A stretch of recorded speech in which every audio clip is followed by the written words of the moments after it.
নমস্কার বন্ধুরা, আশা করি তোমরা সবাই খুব ভালো আছো। চলে এলাম সোনামায়ের প্রথম দিনের স্কুলে যাওয়ার ভিডিও শেয়ার করতে।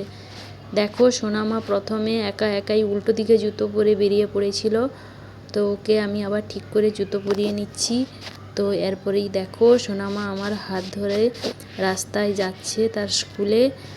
তো খুবই খুশি। ও প্রথম ভেবেছিল স্কুলে নয়, ওকে দোকানে নিয়ে যাচ্ছি চকলেট কিনে দেওয়ার জন্য। তো যাই হোক, প্রথমে কিন্তু জেদ করে ও দুটো চকলেট কিনে নিয়েছিল। তারপরেও স্কুলে আসবে না অনেক বলে কয়ে তো স্কুলে নিয়ে এসেছি। দেখো, সোনামা কিন্তু প্রথমে এসে আমার কোলে চুপচাপ বসছিল, তারপরে দিদিমণি বলতে ওর অনেক বান্ধবী আসতে ওদের সঙ্গে দেখো কি সুন্দর মিশে গেছে।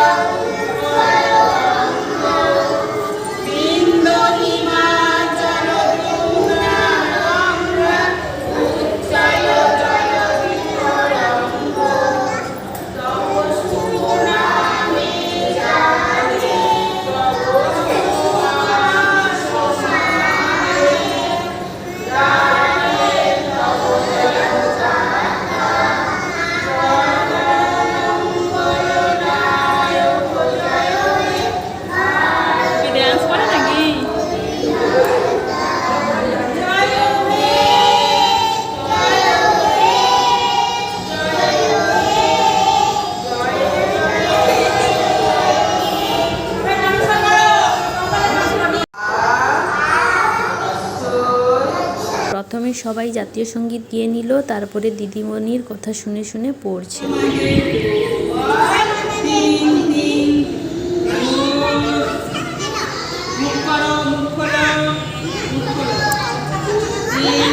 সোনামা আবার ওখানে পড়তে পড়তে তার লক্ষ্য আছে কে পড়ছে কে পড়ছে না, ওইসবই আমাকে বলছিল যে দেখো ওই ভাইটা পড়ছে না, সবাই পড়ছে। জানো তো বন্ধুরা, সোনামার কিন্তু আমি বই ব্যাগ নিয়ে এসেছিলাম না, তাই দেখো ওর বান্ধবীরা যখন লিখছিল ওদের কাছে গিয়ে বসছে আর ওদেরকে বলছে আমিও এইগুলো লিখতে জানি। তো প্রথমে ভেবেছিলাম যে সোনামা হয়তো খুব কান্নাকাটি করবে, কান্নাকাটি করেনি। ও কিন্তু খুব মজা পেয়েছিল স্কুলে এসে এত বান্ধবীদেরকে পেয়ে। আমি কিন্তু সোনামাকে নিয়ে এসেছিলাম যে কোথায় স্কুল বসে আর কি লাগবে না লাগবে ওইগুলো জানার জন্য। তো দিদিমণি যখন বলছিল যে মেয়েকে যখন নিয়ে এসছো ওর বান্ধবীদের সঙ্গে একটু খেলিয়ে পড়িয়ে তারপরে নিয়ে যাবে, তো এই জন্যই আমি বসছিলাম। তারপরে এতই বৃষ্টি হচ্ছিল, দেখো রাস্তায় পুরো জল জমে গেছিলো।